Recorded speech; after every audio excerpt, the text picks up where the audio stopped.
اصل میں یہ جو بھی کچھ ہے یہ سب اللہ پاک کی رضا کے لیے، اور اس بات پہ تو خاص طور پہ مجھے یہ جب احساس ہوتا ہے کہ میرا اللہ میرے سے راضی ہو گیا تو مجھے وہ سکون ملتا ہے جو شاید دنیا میں کہیں بھی نہیں ملتا۔ جی مجھے لگتا ہے کہ میرے رب نے مجھے چنا ہے، کیونکہ اس کے بہت سارے ایسے معاملات ہیں جو میں پبلک نہیں کر سکتی۔ آپ کو پتہ ہے اللہ پاک کی ذات شارک سے زیادہ قریب ہے، ہم ہی اللہ سے دور ہو جاتے ہیں۔ یہ امانت ہے میرے پاس اللہ پاک کی، اور جیسے میں نے سب کچھ لوٹا دیا، دے دیا، ابھی بھی میں سب دینے کو تیار ہوں۔ السلام علیکم ناظرین، لیڈر ٹی وی کے ساتھ میں یاسر شمعون خان اس وقت مرغزار کالونی میں آپ کی خدمت میں حاضر ہوں۔ جیسے کہ میں نے آپ سے وعدہ کر رکھا ہے کہ کوشش کروں گا کہ الگ تھلگ شخصیات اور الگ تھلگ پروگرام آپ کی خدمت میں پیش کروں، وہ لوگ جنہوں نے وطن عزیز پاکستان کے لیے، وہ لوگ جنہوں نے معاشرے کے لیے، وہ لوگ جنہوں نے اپنے ساتھ اٹھنے بیٹھنے والے تمام افراد کے لیے اپنے آپ کو ایک ایسی سہولت کا بنا رکھا ہے کہ اپنی ذات کو تقسیم کچھ یوں کیا ہے کہ وہ جس اور بھی دیکھیں، جہاں بھی دیکھیں، وہ بذات خود نظر آتے ہیں۔ ہمارا آج کا مہمان جو انسا ہے وہ کسی بھی تعارف کا محتاج نہیں ہے۔ اگر ہم مرغزار کالونی میں آ جائیں، ہم خنجروال کی سائڈ کے اوپر آ جائیں، ملتان روڈ کے اوپر آ کے صرف اتنا پوچھیں کہ ہم نے باجی صاحبہ کے گھر جانا ہے تو لوگ فوراً سے پہلے ان کے گھر تک ہمیں چھوڑنے آتے ہیں۔ جب انسان اتنی عزت، اتنا عروج پا لیتا ہے تو اس کے پیچھے بہت سارے مقاصد چھپے ہوتے ہیں۔ یہ کسی بھی صورت اپنا انٹرویو نہیں تھی میرے ساتھ کرنا چاہ رہی، ظاہر ہے ایک صوفی اور ایک درویش صفت انسان ہیں۔ میں نے ان کو فورس کیا، میں نے ان کو یہ کہہ کر موٹیویٹ کیا کہ جو کام آپ نے زندگی میں لوگوں کے لیے فلاح کے طور کے اوپر کیے ہیں، خدا بھی فلاح کرتا ہے، تو وہ کام منظر عام پر آنے چاہیے۔ شاید آپ کو دیکھ کر کے معاشرہ جو انسا ہے وہ ایک ایسی سیکھ حاصل کر سکے، ایک ایسے عمل کی جانب گامزن ہو سکے جس کا شاید آج سے پہلے کبھی کسی نے اہتمام نہیں کیا۔ ہم آج کے پروگرام میں باجی صاحبہ کو خوش آمدید کہتے ہیں۔ پوری دنیا ان کو باجی صاحبہ بلاتی ہیں۔ آپ کیسے ہیں؟ بسم اللہ الرحمن الرحیم۔ الحمدللہ میں بالکل ٹھیک ہوں، اللہ پاک کا احسان ہے، الحمدللہ۔ ماشاءاللہ۔ لوگ کرتے ہیں، تصویریں بنواتے ہیں، اپنی ٹی آر پی بناتے ہیں، لوگ اپنی واہ واہ کروانا چاہتے ہیں، یہ رائٹ بھی بنتا ہے لوگوں کا، ظاہری بات ہے انویسٹمنٹ پوائنٹ آف ویو سے بھی ہم کسی کی ویلفیئر کر رہے ہوتے ہیں۔ ایسا نہیں ہوتا، جب ہم پیسہ لگا رہے ہوتے ہیں تو کہیں نہ کہیں وہ دکھنا چاہیے۔ آپ چھپے ہوئے رستم ہیں، آپ کسی کے ساتھ ریپ ہو جاتا ہے تھانوں میں چلی جاتی ہیں، مریم کا مقدمہ ہو تب تھانوں میں چلی جاتی ہیں، بڑے بڑے لوگوں کے ساتھ آپ الجھ پڑتی ہیں، آپ اپنی جان کی بھی پرواہ نہیں کرتی، پیسہ بھی بے دریغ لگانا شروع کر دیتی ہیں، راشن لوگوں میں تقسیم کرتی ہیں، ان کی ضروریات زندگی کو، یہ سارے کیوں ٹھیکے لے رکھے ہیں اور چھپ بھی جاتی ہیں بعد میں، کیا وجہ؟ اصل میں یہ جو بھی کچھ ہے یہ سب اللہ پاک کی رضا کے لیے۔ اچھا، کہ کسی کو میں دکھانا نہیں چاہتی ہوں، کیونکہ جس ذات کو میں دکھانا چاہتی ہوں وہ تو دیکھ رہی ہوتی ہے نا، وہ تو شارک سے زیادہ قریب ہے، اسی کے لیے کرتی ہوں، اور آئندہ بھی اسی پاک ذات کے لیے کرنا چاہتی ہوں۔ یہ اللہ کی مخلوق ہے، اور اللہ کی مخلوق کو جب آپ راضی کرتے ہیں تو اللہ خود سے آپ سے راضی ہو جاتا ہے۔ یعنی کہ پہلے مخلوق جو سی ہے اس کو راضی کرنا ضروری ہوتا ہے۔ جی بالکل ضروری ہوتا ہے۔ لیکن کبھی فیم حاصل کرنے کو دل نہیں کیا، کبھی غرور نہیں دل میں آیا، اتنے لوگوں کو راہ نجات دلوائی، اتنے لوگوں کو مشکلات سے نکالا۔ جو شخص مشکل سے نکل جاتا ہے وہ تو سمجھتا ہے کہ میں پل سڑک سے گزر گیا، کبھی بھی دل میں کوئی گھمنڈ، کوئی ایسی چیز نہیں آئی؟ نہیں، بالکل بھی نہیں، میں بلکہ اللہ پاک کا شکر ادا کرتی ہوں، اور اس بات پہ تو خاص طور پہ مجھے یہ جب احساس ہوتا ہے کہ میرا اللہ میرے سے راضی ہو گیا تو مجھے وہ سکون ملتا ہے جو شاید دنیا میں کہیں بھی نہیں ملتا، بلکہ لوگوں کو بتانے سے یا دکھانے سے وہ سکون آپ کو نہیں ملتا جو اللہ پاک کی ذات کو وہ جو دیکھ رہا ہوتا ہے، اس احساس سے ہی آپ کو جو سکون مل جاتا ہے وہ آپ کے لیے بہت کافی ہوتا ہے۔ وہ کافی ہوتا ہے۔ الحمدللہ۔ عجیب سی بات ہے، آپ کے گھر کی اپنی بھی پروفیشنل، اپنی ہاؤس وائف ہیں، آپ اپنے گھر کی بہت ساری ذمہ داریاں ہیں، ان کو بھی آپ نے پس پردہ ڈالتے ہوئے ایک دسترخوان کھول رکھا ہے، آپ نے اپنے گھر میں ہی ایک فی سبیل اللہ اسکول کھول رکھا ہے، لوگوں کے مسئلے مسائل، ان کے سوئی جیس کے ایشوز، بلکہ آپ کے ہاں تو کبھی آئے ہیں تو ایک بڑا مسئلہ دیکھنے میں آتا ہے کہ دروازہ ہر وقت کھٹکتا رہتا ہے. بچوں کی ایک تعداد ہے, بچوں کو سائیکل کبھی لے کے دے رہی ہیں 40 نمازیں پڑھنے کے بعد, یہ ساری چیزیں کیسے ذہن میں آئیں, یہ کس طرح یہ سب کچھ کرنا شروع کیا؟ لوگ تو یہ سب کچھ دکھا دکھا کے اب تو اسٹار عیدی بن گئے. آپ نے کبھی کوئی اپنے لیے اپنی کوئی شو آف کے لیے کیا ہی کچھ نہیں, اور یہ سب کچھ کیا, اس کے پیچھے مقصد کیا تھا؟ اصل میں آپ یہ دیکھیں کہ اس میں میری کیا حیثیت ہے, میری کیا اوقات ہے کہ میں یہ سارا کچھ کر سکوں. یہ تو اس پاک ذات کی دین ہے کہ وہ مجھے اس طرف لگا رہا ہے. اگر اس نے مجھے چنا ہے اس کسی کام کے لیے تو کیسا گھمنڈ, کیسا دکھاوا. تو جب اس پاک ذات کے لیے آپ نے کر دیا تو پھر بس آپ سمجھ نہیں سکیں گے میں کیا کہنا چاہ رہی ہوں. اپنی فیلنگ اندر سے جو سی ہے وہ ایکسپریس نہیں آپ کر پا رہے ہیں, یعنی کہ یہ آپ کو لگتا ہے کہ یہ آپ کی ڈیوٹی ہے؟ جی مجھے لگتا ہے کہ میرے رب نے مجھے چنا. جی کیونکہ اس کے بہت سارے ایسے معاملات ہیں جو میں پبلک نہیں کر سکتی. جو میرے قریب ہیں لوگ, انہیں پتہ ہے ایسے سارے معاملات کا. کہا جاتا ہے کہ آپ دعا کے لیے ہاتھ اٹھاتے ہیں کسی کے لیے بھی, تو وہ ہاتھ جب نیچے جب تک ہوتے ہیں تب تک اس کی دعا قبول ہو جاتی ہے. آپ نے سنا ہے یہ میں نے بہت سنا, یہ بہت سارے لوگ. آپ کو پتہ ہے اللہ پاک کی ذات 4 ارب سے زیادہ قریب ہے, ہم ہی اللہ سے دور ہو جاتے ہیں. اگر ہم اللہ پاک سے دور نہ ہوں, اس کے قریب جانا چاہیں, وہ تو پہلے سے قریب ہے. ہر بندے کے لیے میں یہی کہتی ہوں کہ آپ ایک دفعہ اپنے رب کو محسوس تو کریں. ہاتھ اٹھانا تو دور کی بات ہے, آپ دل سے سوچیں, کیسے نہیں وہ آپ کی سنے گا. آپ تہجد میں اٹھیں, وہاں آپ تب اسے مانگے جب ساری دنیا سو رہی ہوتی ہے, تو آپ کو محسوس ہوگا کہ واقعی آپ کا رب آپ کے سامنے. لیکن آپ کی عمر کی دوشیزائیں جو ان سے ہیں وہ بہت جویلری پہنتی ہیں, بہت فیشنیبل ہوتی ہیں, بے انتہا ماڈرن ہوتی ہیں. ان کا فطرتی حق بھی ہے, ان کو کرنا بھی چاہیے, ہم اس سے اختلاف نہیں کر سکتے. لیکن آپ نے بہت ساری سادگی کو اپنا اڑنا چھوڑنا بنا لیا ہوا ہے.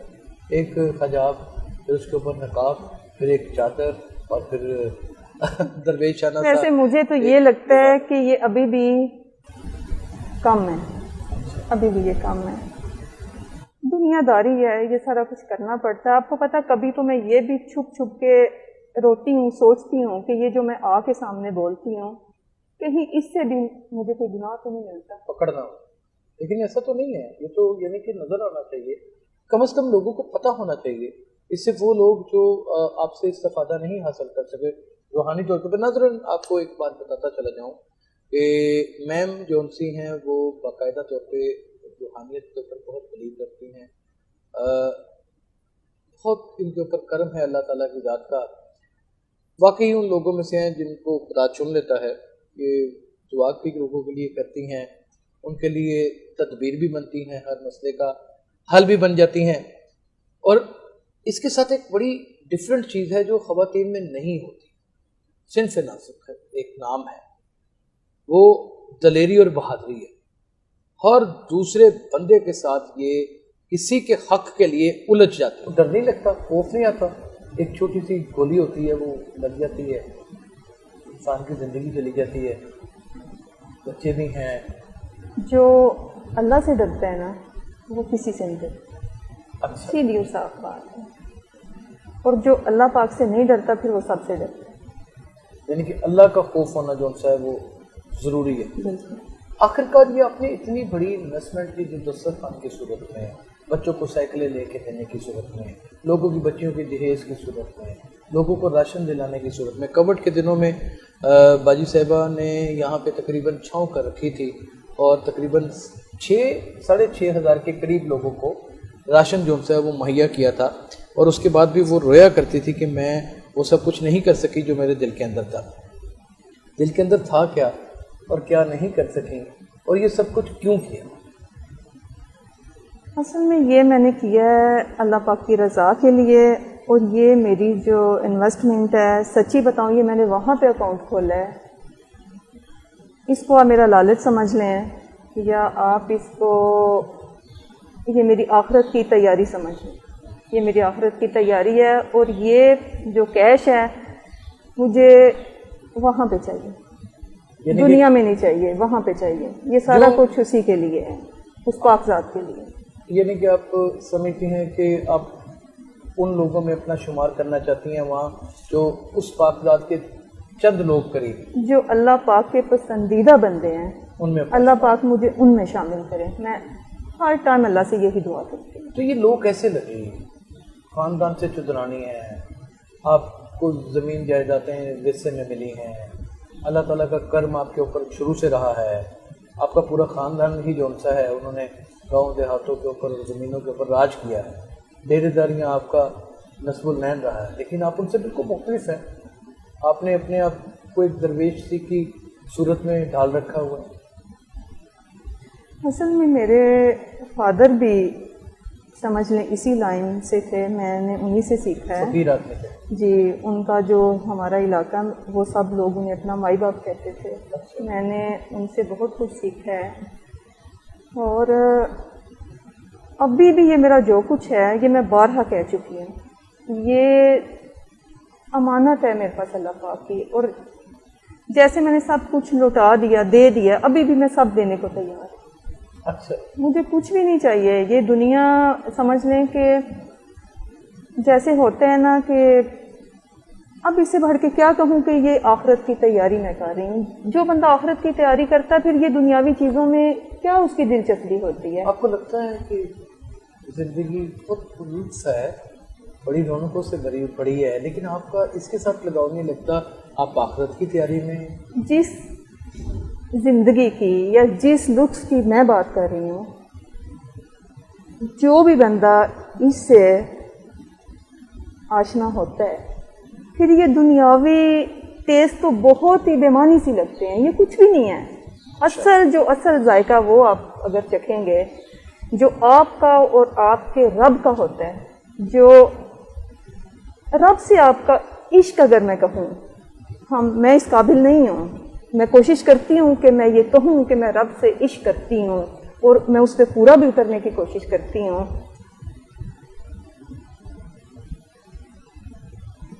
تو نہیں ہوتا. اسپیچ لیس اور آپ دیدہ ہو گئی ہیں. اچھا، عشق مجازی سے ہٹ کے عشق حقیقی تک کا یہ جو سفر ہے اس پہ دشواریاں تھوڑی پیش آئی.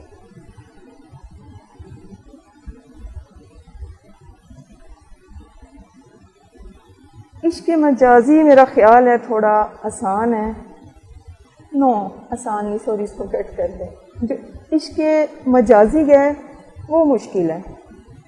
عشق حقیقی جو ہے وہ تو بہت آسان ہے. لیکن عشق حقیقت تک تو انسان اس تب تک جا نہیں سکتا جب تک مجاز کے ساتھ میں نہ لے. وہ تو ہو کیونکہ اس راہ سے گزر کے جاتے یہ ہیں جو نا. خلقت کے ساتھ آپ جی، کا تعلق ہے یہ سارا مجاز ہے. یہ اس میں سب آپ کے رشتے جو بھی آپ کے اس میں مجازی آتے ہیں، دیکھیں جیسے کہتے ہیں مجازی خدا ہے، حقیقی خدا ہے، یہ ان کے درمیان میں جو چیزیں ہیں یہ وہی تو رستے ہیں جو میں سمجھ لیں کہ اللہ تعالیٰ کی دی ہوئی توفیق سے میں عبور کر رہی ہوں. اور میں چاہتی ہوں میرا جو زندگی کا خاتمہ ہے وہ ایمان پہ ہو. میں کبھی اپنی لائن سے ہٹوں نہ. میرا رب میرے پہ اتنا کرم کر دے کہ میں جب وہاں پہ اللہ کے حضور پیش ہوں تو میں سرخرو ہوں. میں کم از کم ضرور اس وقت میں آنا چاہتی ہوں کہ جہاں پہ میں اپنے رب کا دیدار کرنا چاہتی ہوں. میں نبی پاک صلی اللہ علیہ وآلہ وسلم کی رب مجھے ان کی شفاعت نصیب کرے. میں ان کے بلکہ ہم سب کے لیے میں کہتی ہوں، میں صرف پھر اپنا نہیں چاہتی، میں اپنے ساتھ جڑے ہر بندے کا میں چاہتی ہوں کہ میرا رب میرے پیچھے ان کو بھی ساتھ لے کے چلے. میں صرف اپنے لیے نہیں، میں ان کا بھی لالچ رکھتی ہوں. اپنا تو رکھتی ہوں. میں لالچی ہوں اس معاملے میں، دنیاوی معاملے میں مجھے کوئی لالچ نہیں ہے. کیا لوگوں کو اتنا کچھ خود بھی کیا ہے، درد بھی اٹھائے ہیں، تکلیفیں بھی دیکھی ہیں، لوگوں کو خوشیاں بانٹی ہیں. اپنے دامن کو خالی کر کے لوگوں کے درمیان میں خوشیاں بانٹ رہے ہیں، یہ بڑا ایک لوگوں کو کیا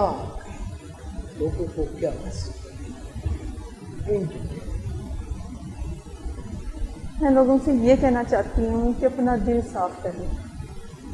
منافقت اچھی چیز نہیں ہوتی، کسی دوسرے کا برا سوچنا اچھی چیز نہیں ہوتی ہے. آپ جب دوسرے کا بھلا سوچیں گے، اچھا سوچیں گے، بندے کو توڑے نہ، جوڑے بندے کو، تو پھر دیکھیں آپ کا رب آپ سے کیسے راضی ہوتا ہے.